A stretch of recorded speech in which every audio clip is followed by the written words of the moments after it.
And just like that, Jesus is dead.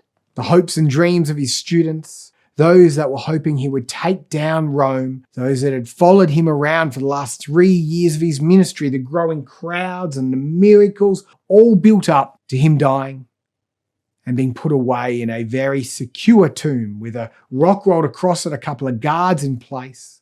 The reason for that is Jesus had become quite the political figure. And so the Roman government, the religious elite would like Jesus to stay dead, obviously, but also his message. And that's how 99.99999 reoccurring percent of our history has played out. When you're dead, you normally stay dead. But the ladies that go in to anoint the dead body of Jesus on the Sunday after Sabbath, they find something different.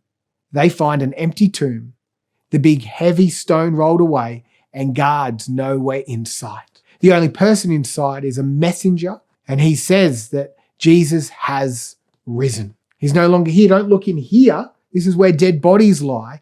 No, something different, something universe-shaking has happened. Jesus has risen.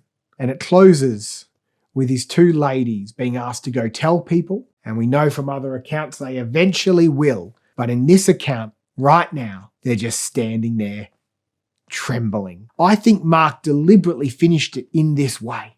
I think Mark wanted, right through his writing, to leave the person reading this with a question. In a sense, it's I dare you to investigate this further. The tomb is empty, deal with it. Witnesses, hundreds of witnesses, in fact, saw Jesus risen. Deal with it. What are you going to do with that information? I can kind of imagine modern day cinema. You can kind of imagine it says, and the lady stood there trembling. Cuts to end credits. Lincoln Park, What I've Done comes on, and a cinema claps and knows that they have to make a sequel now because they can't just leave us on this cliffhanger. Hang on, the tomb's empty? What? Maybe there's a post-credit scene of the angel going, he has risen. It ends on a cliffhanger. I love this.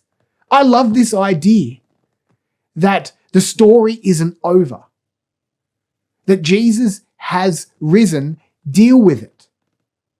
You thought life was going to play out this way. You might be stuck in something at the moment. You might be trapped in a cycle at the moment. You might feel like the same thing, the same day is just playing over and over, trying to achieve, trying to prove yourself, trying to become somebody, trying to hustle your way into some kingdom or heaven-like reality, trying to create your own heaven in a life that sometimes feels predictable, that when we see or hear about UAPs or unknown things, we're fascinated by it, hoping that something different can occur, something new can happen, that life could be something more.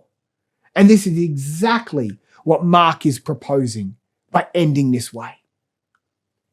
Hey, you know how 99.99999 reoccurring percent of people stay dead? Well, this guy that claimed to be God, that taught like no other, his teachings still affect us today, that seem to heal and provide and have some sort of godly power. A man that said he would die and rise again. So they got nervous and locked him in an extremely secure tomb just in case. Hey, guess what? What he said was going to happen has happened. The tomb is empty. He is risen. That changes everything.